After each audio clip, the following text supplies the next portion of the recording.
Bonjour les amis, bonjour à tous. Alors vous avez vu les amis, alors bouge un peu ta tête là, bouge un peu ta tête. Voilà, ah non c'est de l'autre côté que je veux tourner. Hop là, voilà, allez, bouge un peu ta tête. Vous avez vu comment on fait hein, avec les ficelles pour les pieds de tomate, on tourne autour, hop là, et ça monte et ça monte. Alors les amis, j'espère que ça va, que le moral est bon. Vous avez vu, il y a 5 nouveaux poussins. Alors c'est une poule qui passait à travers le grillage à moutons. Elle a passé pendant des mois, elle passe encore. Elle n'a pas peur de passer à travers le petit carreau là de grillage à moutons. Et d'un seul coup, on ne l'a plus jamais revue. Et 2 jours après, on s'est demandé quoi. Et on l'a surprise en train d'aller se nourrir. Vous savez, elle se déplace vraiment une fois par jour. Ça dure à peine 1 heure, puis elle repart dans son nid. Donc la première fois, on l'a loupé, et ensuite la deuxième fois, on a réussi à trouver l'endroit où elle faisait son nid, quoi, avec plusieurs œufs. Et donc il y a 5 poussins maintenant, en plus. Eh bien, quelle péripétie, hein. La vie est merveilleuse et belle. Alors on va parler des gourmands pour les gourmands.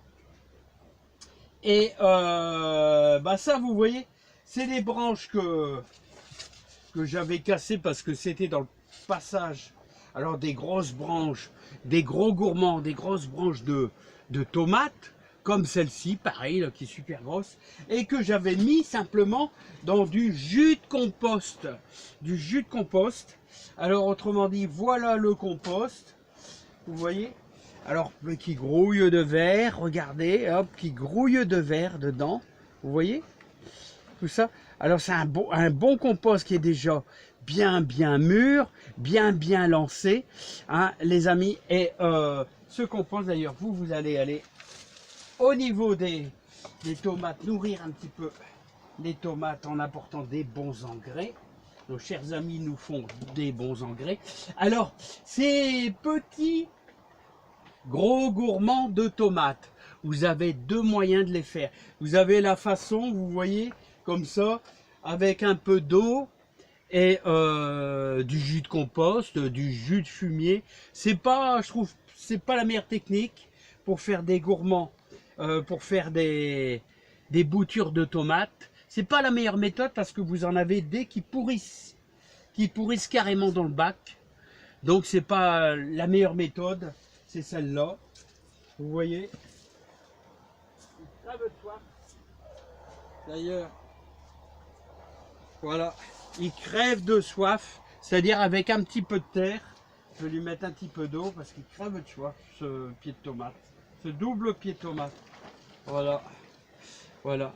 Alors là, vous voyez, vous mettez simplement un peu de terre, un peu de terreau, et encore le terreau c'est optionnel, ça sera encore un peu meilleur, il crève de soif.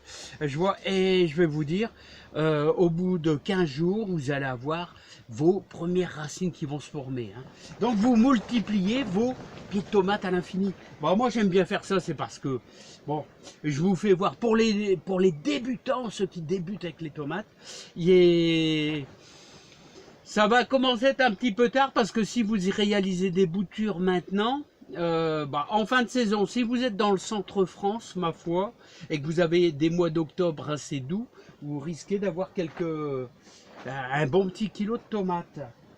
Mais ici dans le nord, avec le refroidissement, c'est un petit peu limite quand même. Hein. Voilà. Donc, alors vous voyez, ça c'est un truc à savoir. Vous cassez une grosse branche de tomates, et vous faites des boutures à volonté. Hein. Voilà. Hein. Ok. Allez les amis, moi je vous laisse. Je vois que j'ai un coup de fil. Et puis je m'en vais repiquer ces beaux pieds de tomates, les amis. Allons-y.